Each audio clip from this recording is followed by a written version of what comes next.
आज पढ़ते हैं अखिलेश जी की बायोडाटा कहानी। नवंबर में न अधिक सर्दी रहती है न अधिक गर्मी। गांव में गन्ना गंजी मटर का नाश्ता शुरू हो जाता है। सब्जियां अपेक्षाकृत सस्ती और सुलभ रहती हैं। बिना चाकू की मदद से छिल जाने वाली गोल आलू चलने में आ जाती है। इतना ही नहीं, रात में पेशाब करने के लिए खुले में निकलने पर जगत विराट और रहस्यमय लगने लगता है। इसी स्वस्थ मौसम में राजदेव ने सावित्री की मांग में सिंदूर डालकर वधू बनाया था। उस क्षण वह असीम भावुकता, उदात्त और आस्तिकता से ओतप्रोत था। उसे यकीन हो गया था कि राजनीति में लगातार ढुनमुनियां खा रही उसकी किस्मत अब पलटकर सर पर धावक हो जाएगी। वह खुश था। अभी तक मेरे पास अपना डगमगाता भाग्य था, पर अब सावित्री का होनहार मुकद्दर भी होगा। वह गुनगुनाया था। हम दो नावों के पथिक एक हुए और अपना ब्राउन कलर का जूता कसने लगा था। लेकिन इस वक्त वह खिन्न और परेशान था। वह स्वयं पर झुर्झुरा रहा था कि आखिर उसने क्यों सावित्री को मैके भेजा।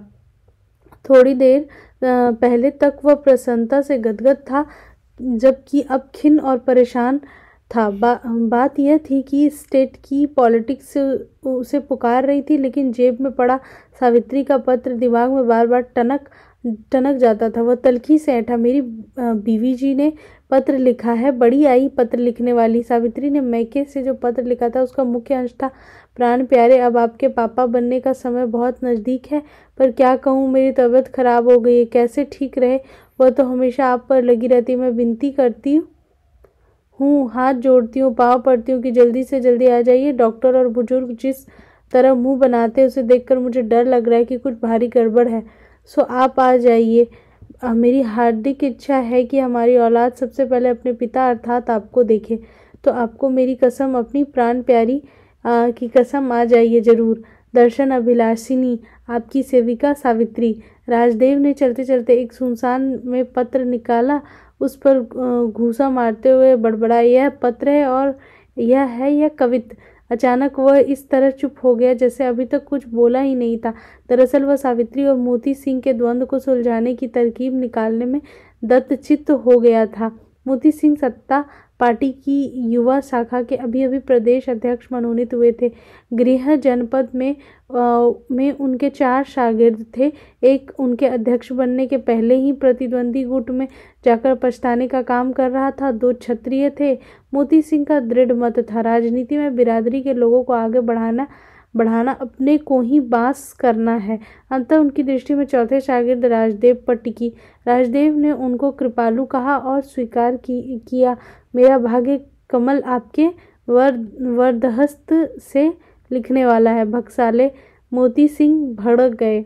कभी तुम्हारे भाग्य कमल की तरह है? नहीं, कदापि नहीं अध्यक्ष जी, वह कीचड़ है, शुद्ध कीचड़, माफ कर दें। राजदेव गिड़गिड़ाया तो मोती सिंह बोले, ज्यादा डायलॉगबाजी ना झाड़ो। जाओ कुछ माल पानी का जुगाड़ फिट करो। दिल्ली में हफ्ता 10 दिन रहना पड़ेगा। साम दाम दंड भेद से सबकी लेनी तय करनी होगी। अब ठुकेंगी। तुम्हारी प्रदेश सचिवल्ली की नियुक्ति पर पक्की मुहर।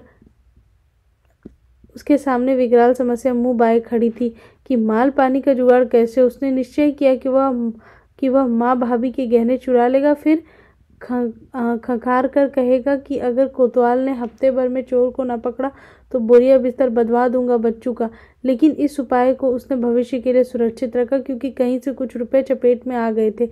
जेब में पड़े सावित्री के पत्र ने अंगड़ाई ली और वह झुलस कर राख हो गया था। हालांकि वह सावित्री के स्वास्थ्य और संतान जन्म की अवहेलना करने में निपुण था, लेकिन 2 झंझटें उसे उलझन में डाल देती थी। एक बचा खुचा नैतिक बोध उसे चित्त कर देता कि सावित्री की चिट्ठी पाने के बाद भी दिल्ली जाना नीचता होगी। 2 राजनीति में सब एक दूसरे के दुश्मन होते हैं।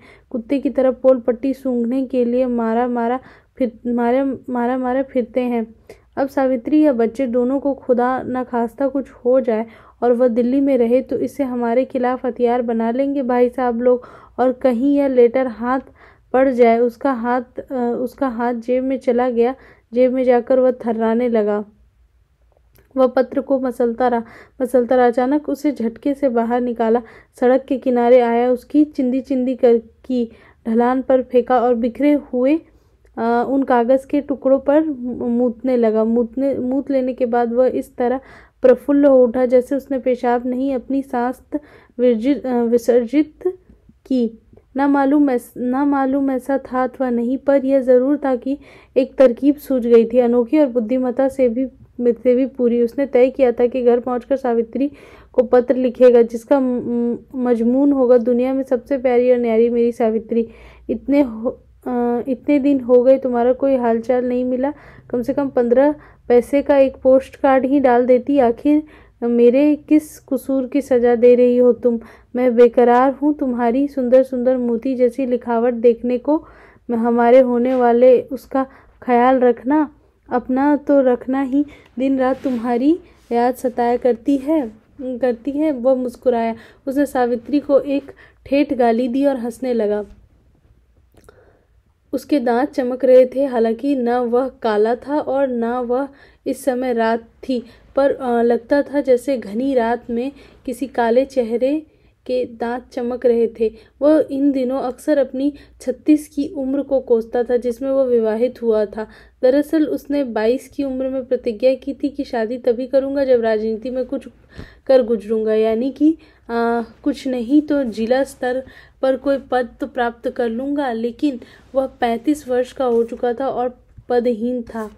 स्थिति यह हो चुकी थी कि फर्क इतना मुश्किल हो गया था कि वह पद राजनीति के लिए चाहता है अथवा विवाह हेतु। वस्तुतः उसके जीवन में विवाह और राजनीति की विभाजक रेखाएं धुंधली होकर आपस में गड़मड़ हो गई। कई बार दिमाग में आया कि झूठ मूठ में घोषणा कर दे। दुर्गा माँ ने मुझे सपने में दर्शन दिया और कहा, रे राजदेव, तू हमारी बेटियों का अनादर कर रहा है। जब तू मेरी किसी बेटी से ब्याह करेगा तभी राजनीति में सफलता पाएगा। पर अंततः उसे यह योजना सटीक नहीं लगी। एक से एक घाघ साले इस फील्ड में है, तुरंत भाग जाएंगे और मजाक की बिल्कुल निर्धनता नहीं थी और मजाक बनाएंगे।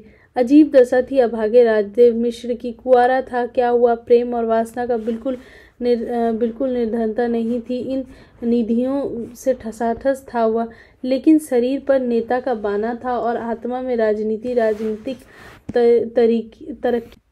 नतीजन वह अपनी प्रेम और वासना की संपदा का विनिमय करने में असमर्थ था। कितनी कारुणिक दशा थी।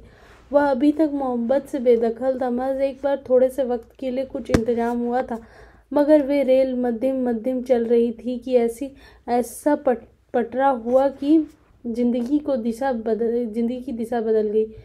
हुआ यह था कि वह उम्र के 22वें जाड़े में था, तभी भाई की शादी हो गई। शादी बड़े भाई की हुई, लेकिन जीवन राजदेव का बदल गया था। वह पालतू कुत्ते की तरह भाभी के पीछे पीछे लगा रहता। उनका छोटा मोटा कार्य करके उसका हृदय अनुपम तृप्ति से भर उठता और वह गर्व का अनुभव करने लगता था। भाभी भी अपने पिछलग्गू देवर का विशेष ध्यान रखती थी, उसके कपड़े साफ कर देती थी और हौके मौके 2-4 रुपयों की बख्शीश पकड़ा देती। इतना ही नहीं, बात बेताब वे उसे देखकर मुस्कुरा भी देती। उसे लगा भाभी उस पर फिदा है और वह एक दिन भाई के ऑफिस जाते ही भाभी की गोद में लुढ़क पड़ा। ये क्या हरकत है? भाभी आग बबूला। वह बहाना पेश करने लगा, मेरे सिर में जुआ पड़ा है, खोज दो। जब तुम्हारी मेहरी आ जाएगी तो उसी से जुआ चिल्लर खुजवाना। भाभी ने घृणा से कहा और ऐसे धक्का दिया कि राजदेव मिश्र ढककर नीचे आ गया। इसी शाम पिता उसे लाठी से मार रहे थे। वे मारते और कहते, और जुआ निकलवाओगे सरऊ?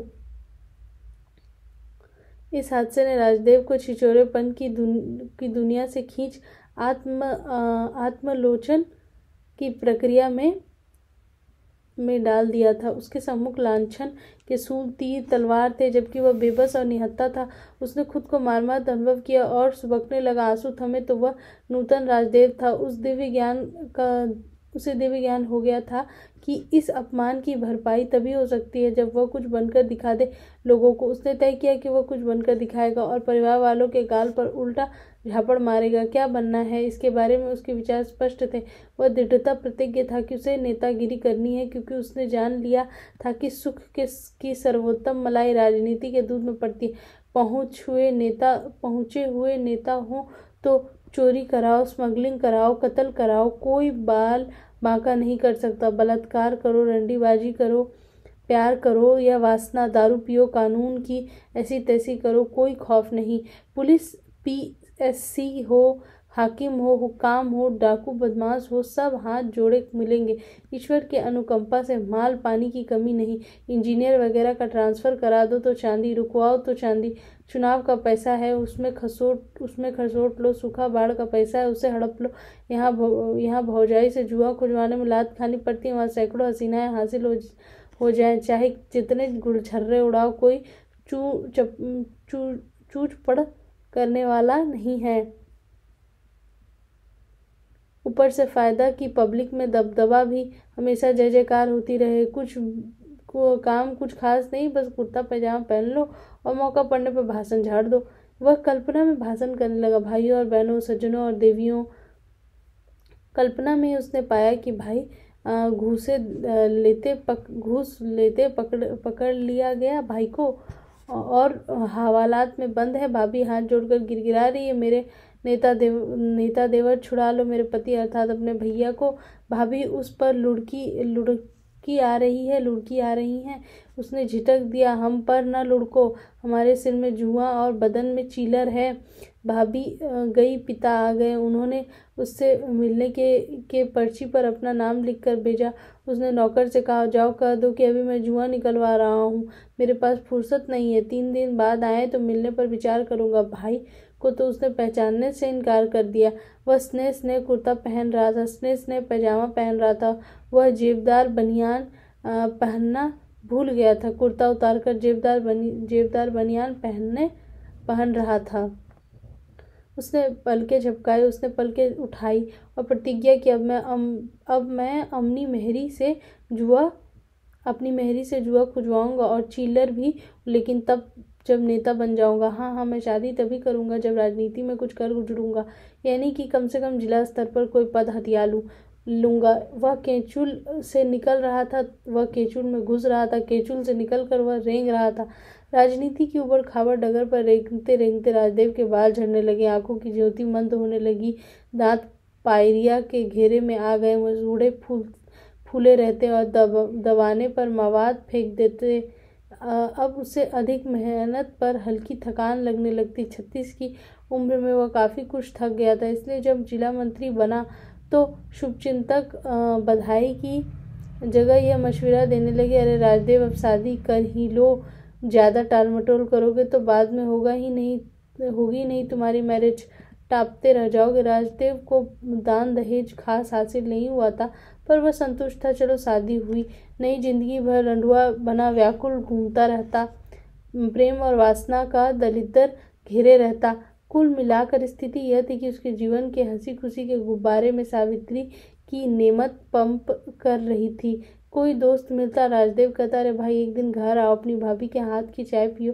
बुजुर्ग मिलता तो वह कहता, आइए एक दिन अपनी बहू को आशीर्वाद तो दीजिए। राजनीति हमजोलियों के बीच उसने घोषणा कर दी थी कि मैंने दहेज नहीं लिया है और एक गरीब लड़की का उद्धार किया है। वह अपनी इस गप पर मुग्ध होता और अकस्मात दहेज प्रथा के विरुद्ध संक्षिप्त भाषण करने लगता। वह कहता, भारतवर्ष के नवयुवकों को बाल विधवाओं और विपन्न कुंवारी कन्याओं के उद्धार के लिए आगे बढ़कर महानता की मिसाल कायम करनी चाहिए। मुझे देखिए, मैंने तो दुखियारी की जिंदगी संवार दी। मेरी बीवी सावित्री आज सुखी है और मेरा एहसान मानती है। वह अपनी इस मुक्ति पर गदगद था और सोच चुका था कि टिकट के लिए अपने बायोडाटा में जोड़ देगा कि उसने विपदा की मारी एक लड़की को बिना दान दहेज अपना बनाकर सेवा की है। वह बुदबुदाता है, भगवान मुझ पर कृपा दृष्टि डालकर टिकट दिला दो। जिला मंत्री की पोस्ट कोई पोस्ट होती है ससुरी, अनुकंपा करो प्रभु। मैं पानी तो पानी, सावित्री के पुण्य से ही एव मस्तु बोलो। सावित्री पर वह फिदा था। एक तो उसके भाग्य से बाउमीदी था, दूसरा वह 36 वर्षों का एक ऐसा अतृप्त कामुक था जिसका विवाह हुए आधा साल भी नहीं हुआ था। सावित्री की एक अदा उसे फिरकी की तरह नाचाती। मसलन वह रसमलाई पसंद करती थी, अतः वह अक्सर कुल्हड़ में रसमलाई छिपाकर लाता और रात में बिस्तर पर मनुहार करके खिलाता। बाजार में कभी वह केथा तलाशता हुआ मिलता तो कभी टिकिया का दोना बांधता हुआ। वह इन खाद्य पदार्थों को तस्करी के सामान की तरह सनसनीखेज लुका छिपी के साथ लाता और एकांत में सावित्री के मुंह में डाल देता। दोस्तों ने घोषणा कर दी कि राजदेव की राजनीति बीवी के पेटीकोट में घुस गई है। उन्हें विश्वास हो गया कि राजदेव की राजनीतिक मृत्यु हो चुकी है और वह जोरू की गुलामी में जीवन यापन करेगा। लेकिन परिवार के लोग प्रसन्न थे कि लड़का रास्ते पर आ रहा है। भाभी मुस्कुराती है कि लाला जी अब मेरी गोद में नहीं लुढ़केंगे जुआ खुजवाने को। वह उदास हो जाती कि लाला जी पूरे 14 बरस कैसी बेरुखी बरते हैं, कहाँ हरदम छुछुआते रहते थे और कहाँ 14 बरस बोले नहीं। लेकिन वह सहर्ष संतुष्ट थी कि लाला जी की जिंदगी अब सुधर रही है। पर राजदेव की जिंदगी में के सुधरने में कुछ बाधा मूलक तत्व थे। जैसे एक दिन सावित्री मांग कर बैठी, हमको एक ठो बढ़िया साड़ी खरीद दो ना। खरीद देंगे। वह कैसे बतलाई कि रसमलाई, टिकिया इत्यादि से तो प्रेम का सबूत दिया जा सकता, पर साड़ी भेंट करना तभी मुमकिन है जब दंगा फसाद में कोई दुकान लूट जाए। यह दिक्कत आती ही नहीं। यदि सावित्री को बतला देता कि वस्तुतः वह आर्थिक दृष्टि से एक जीर्ण शीर्ण चिरकुट इंसान है, उल्टे वह फोकस मारता था कि उसके जीवन में पैसे की झमाझम बारिश हो रही है। शायद इसलिए सावित्री की छोटी बड़ी चीज़ों की फरमाइश के जवाब में वह उत्कृष्ट बहाने पेश करता, जैसे कि एक गरीब के बेटे को इलाज के लिए लंबी रकम दान करने के कारण उस वक्त उसका हाथ खाली हो जाता है। इसी तरह कभी चेले चपाड़ों को कपड़े सिलवाने, कभी उनकी खुराकी में पैसे खर्च हो जाते हैं। चंदों में तो अच्छी खासी रकम वह अक्सर फूंक चुका होता है। तो इस प्रकार की कपोल कल्पनाओं को वह ढाल बनाता और सावित्री की हथेली पर कभी भी सम्मानजनक धनराशि न रखता। उल्टे वह शादी के समय प्राप्त सावित्री की मुद्रा को दिन प्रतिदिन क्रमशः हड़प रहा था। वह कमा कुछ नहीं रहा था, पर खर्च पूरे मनोयोग से कर रहा था। सावित्री अधिक हुज्जत करती तो वह चिड़चिड़ा उठता, उफ तंग आ गया मैं, सिर भन्नाने लगा। नतीजन रात को सावित्री तेल डालकर उसके सिर पर चंपी करती। पैर तो वह रोज दबवाता था, मगर जब हर्षित रहता तो न चंपी कराता न पैर दबाता। पर एक दिन ऐसा भी हुआ जब वह हर्षित नहीं था, फिर भी उसने न चंपी कराई न पैर दबाए। सावित्री पास खिसकी तो वह दूर खिसक गया, और वह और पास तो वह और दूर। जब वह एकदम किनारे पहुंच गया तो वह उठ बैठा और नाक में उंगली डालकर सोचने लगा कि वह उद्गिन दिख रहा था। दरअसल उसे राजनीति की याद सताने लगी थी। उस पर पुनः राजनीति का नशा चढ़ने लगा था। वह छटपटा रहा था कि कब तक गृहस्थी का घुइयां छिलता रहेगा और मंजिल से दूर होगा। उसके हृदय में शुक्ति उठती, हम लोगों के लिए राजनीति जीवन संगिनी और जीवन संगिनी रखैल। जो रखैल को जीवन संगिनी समझता है, लक्ष्य सदैव उससे दूर रहता है। वह पछताता है कि इस उम्र में लोग मिनिस्टर बन जाते हैं, जबकि वह बीबी की चरण रज धोकर पीने में जुटा हुआ है। उसने अपने को धिक्कारा और राजनीतिक चर्या को समर्पित हो गया। पार्टी ऑफिस पहुंचकर बोला, अब तक मैं भ्रमित था, अब मैं फिर से अपने घर वापस आ गया हूँ। अब वह लगातार देर रात आता था और सुबह पूजा पाठ के बाद निकल जाता था, पर वह सावित्री के पास ऐसे आता था जैसे ट्रक ड्राइवर कहीं मुंह मारने जाता है। सावित्री पति की बेरुखी से थर थर कांपती। वह सो जाता तो रोती। वह रोती कि उसका कसूर क्या है। प्रभु से विनती करती कि कोई अवसर आए कि उसका पति खुश हो जाए। जल्दी ही अवसर आया। उसके गर्भ द्वार पर शिशु ने दस्तक दी। वह पहले डरी, फिर चिंतित हुई और फिर खुशी के झरने में नहाने लगी। वह खुश खबर को उसने राजदेव की आंखों में आंखें डालकर बताया कि उसके कानों को अपने चिकने पेट पर लिपटाकर सुनाया, नाली में उल्टी करके दिखाया। राजदेव ने इच्छा प्रकट की थी कि मैं चाहता हूँ हमारा बच्चा ननिहाल में जन्म ले, सो तुम मैके चली जाओ। मैं मैके नहीं जाना चाहती, मैं तो आपके पास रहूंगी, वहाँ तुम्हें आराम रहेगा। दुलारी बिटिया हो, सब ख्याल रखेंगे तुम्हारा और पेट के बच्चे का। राजदेव ने समझाया। तो आप लोग ख्याल नहीं रख पाएंगे, वह सुबकने लगी। राजदेव ने प्यार से समझाया, जैसे नए और तुरंत आज़ादी पाए देश होते हैं ना, वे विदेशों से मदद लेते हैं ना, यही जानो कि हम नए मियाँ बीवी होने वाले बच्चे के लिए उसके ननिहाल से मदद ले रहे हैं। सावित्री ने डबडबाई आंखों और मुस्कुराते होठों से अपने सामान्य ज्ञान का परिचय दिया। लेकिन विदेशों से मिली मदद भी कर्ज होती है। ऐसे तो हमारी औलाद जन्मते ही कर्ज में गिर जाएगी, पैदा ही वह कर्ज में डूबी हुई होगी। देखो, ज़्यादा विदेश नीति न झाड़ो। मैं कहता हूँ कि मान जाओ। राजदेव ने कुछ क्रोध कुछ प्यार से कहा, पर वह उसी प्रकार सिकुड़ी की सिकुड़ी रही। तुम कुछ बोलती क्यों नहीं? वह झुंझुला गया, फिर भी कुछ नहीं बोली। तुम मानोगी नहीं? नहीं नहीं। दांत पीसते हुए उसने धमकी का लाल मिर्चा झोंका। नहीं। वह भड़क गया। ठीक है, देखता हूँ कैसे नहीं जाती हूँ। मैं तुम बहुत ही खतरनाक इंसान हूँ। तुमने मुझे समझा नहीं। मेरी कमीनगी अभी देखी कहाँ है। मैं किसी बात पर अड़ जाता हूँ तो फिर अड़ ही जाता हूँ। मैं कहता हूँ तुम्हें जाना पड़ेगा, जाना पड़ेगा। एक नहीं 1000 बार जाना पड़ेगा। उसे खांसी आ गई। खौं खौं खौं करने के बाद वह पुनः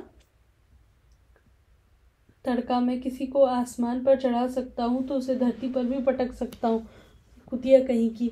सावित्री जब मैके के लिए विदा हो रही थी तो सचमुच वह एक लाचार पिट्टी और थकी आ रही कुतिया की तरह रो रही थी। बाहर रिक्शा खड़ा था और भीतर अपने कमरे में रो रही थी वो। राजदेव सोच रहा था सावित्री अभी उससे लिपटकर फूट फूट रोएगी, पर उसने केवल अपना सिर पति के बाएं कंधे पर धीरे से रख दिया और कुतिया की तरह कूकू रोने लगी।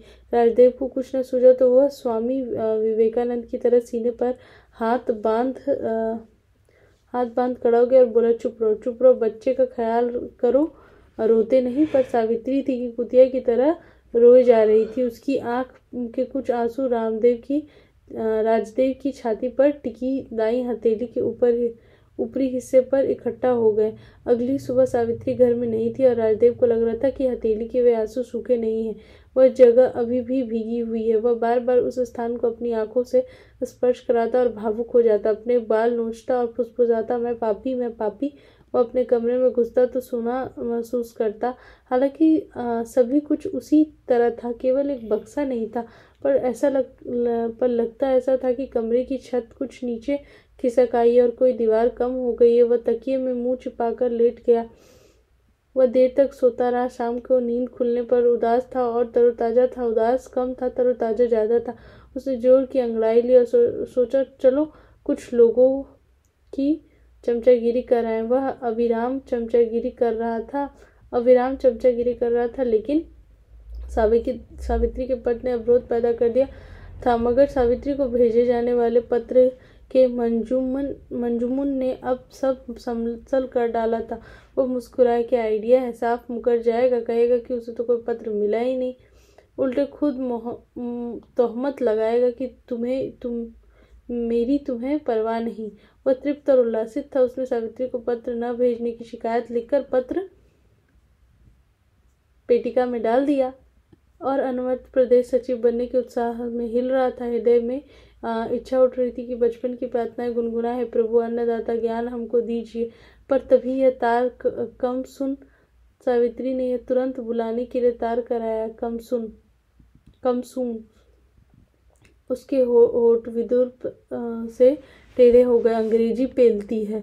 विपत्ति के घिरे अभागे की तरह उसने सिर थाम लिया। अब क्या होगा? एक लंबी सांस खींची और उसे छोड़ते हुए कहा, अब क्या होगा? तार वाले ने दस्तखत करा लिया था, इसलिए वह फंसा पा रहा था। तार चिट्ठी की तरह बेसुबूत नहीं होता।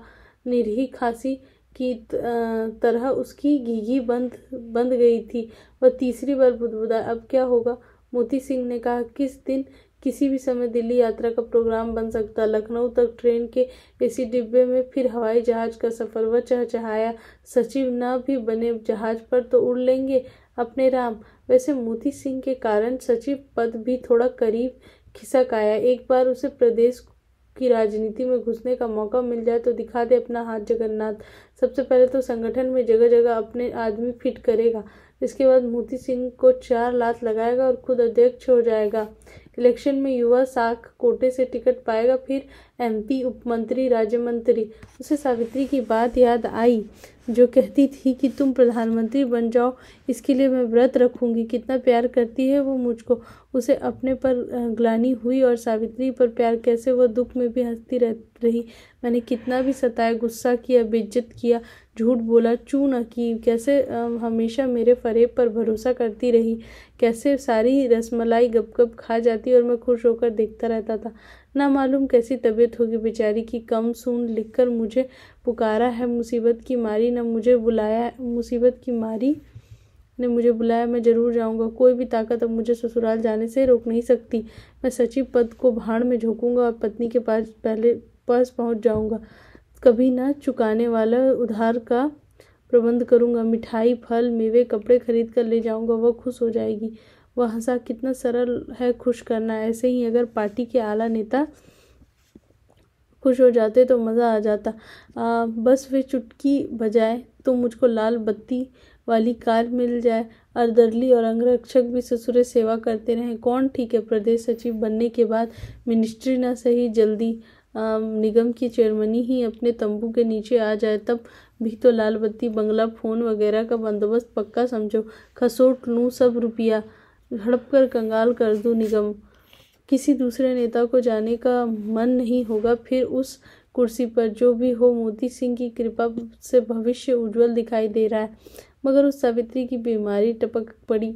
वह भी ऐसे नाजुक वक्त में। फिर सुपर फास्ट स्पीड में चिट्ठी और ओह और यह तार। वह बरस पड़ा। आखिर इतनी जल्दी प्रेग्नेंट होने की क्या ज़रूरत थी? अगर भूल से चूक हो गई तो बीमार होने की क्या ज़रूरत? लेकिन यहाँ मम्मी बनने का शौक चढ़ाया था ना। कुछ नहीं, बस मेरी किस्मत के रास्ते में रोड़ा खड़ा करना था। बड़ी चली आई कम सून वाली। अब तो मैं कदापि नहीं जाऊंगा ससुराल। मुझे चिढ़ हो गई है। नहीं जाता। देखता हूँ कौन क्या बिगाड़ देता है। लेकिन यह तार मुझसे दस्तखत करा लिया था तार वाले ने। नहीं जाता तो दुश्मन कहीं इस्तेमाल न कर ले। क्या करे वह रुआसा सा हो चला। उसने कुर्ते की जेबों में अपने हाथ डाल दिए और पैर हिलाते हुए सोचने लगा। वह सोचता रहा कि मुस्कुरा उठा। मैं ऐसी हिमाकत करूंगा कि सांप भी मर जाए, लाठी भी नहीं टूटेगी। यह एक नेता की बुद्धि है जो हर मुसीबत में हल ढूंढ ही लेती है। उसने अद्भुत मेधा का परिचय दिया। उसने लिखा, मेरी प्राण प्यारी, बड़े पशुपेश में हूँ। दरअसल जब तार आया है तो मैं टट्टी घर में था। अम्मा नहा रही थी और भाभी सब्जी लेने गई थी और कोई घर में नहीं, सो मैंने ही बाहर आकर दाएं हाथ से तार लेकर कुर्ते में रख लिया। सोचा हाथ मांझकर पढ़ूंगा, लेकिन तभी चेले चपाड़ आ गए, सो तार की बाबत भूल ही गया मेरी जान। फिर मुझे क्या पता कि तुम्हारा तार। यह तो तब पता चला जब धोबी ने कहा कि भैया कुर्ते में एक कागज था। अब दुर्भाग्य देखो, सारी लिखावट धुल गई थी। खाली तुम्हारा नाम कुछ पढ़ने में आ रहा था। कोई खुशखबरी ही भेजी होगी, पर कहीं कोई गड़बड़ तो नहीं है? यह सोचते ही दिल कांप जाता है। इसलिए यह पत्र तुम्हें अपने एक विश्वास पत्र चेले के हाथ भिजवा रहा हूँ। जवाब इसी के हाथ भिजवा देना। मैं खुद आता, पर एक जरूरी काम से दिल्ली जाना है। बड़ा फायदा होना है, लेकिन मैं अपने लिए थोड़े यह सब कर रहा हूँ। ये सब तो मैं बच्चे और तुम्हारे जीवन की बगिया में खुशियों के फूल बिखेरने के लिए कर रहा हूँ। तुम्हारे ऊपर जान न्यौछावर करने वाला राजदेव।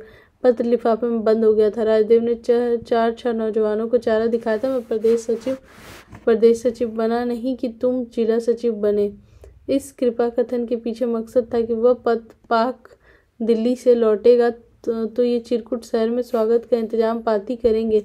भीड़ भाड़ इकट्ठी करेंगे। जय जिंदाबाद लगवाएंगे। बाद में इनमें से कुछ को उपसचिव बनाकर सचिव बनने के चक्कर में हमेशा पापड़ बिलवाएंगा। उन्हीं में से एक टुटपुंजिया को उसने लिफाफा पकड़ाकर आवश्यक निर्देश दिए और कहा, ये लेटर पहुंचाकर आराम से आना। मैं कल शहर में रहूंगा नहीं, परसों मिलना। टुटपुंजिया चला गया तो वह मुस्कुराया। परसों घंटा मिलोगे? कल दोपहर ही तो दिल्ली के लिए चल पड़ूंगा। लखनऊ तक एसी डिब्बे में, फिर जहाज से। अरे राजा, जहाज से उड़ूंगा। एयर होस्टेज पर नजरें गड़ाऊंगा तो हटाने का नाम नहीं लूंगा। एसी डब्बे में कोई हुस्न की मलका रही तो आंखें सेकते हुए रास्ता गुजार दूंगा। प्रदेश सचिव बनने के बाद चुनाव की तैयारी करनी है, यानी कि धन इकट्ठा करना है और असलहे गुंडों बदमाशों की लंबी फौज खड़ी करूंगा। क्या सब बूथों पर कब्जा कर लो, किला फतेह। बहुत हुआ मुकदमा ठुक्का। वहाँ भी कौन इंसाफ है? हो भी क्या फर्क? फैसले तक तो अगला इलेक्शन आ जाएगा। यदि मैं मंत्री बन गया तो फिर क्या कहने।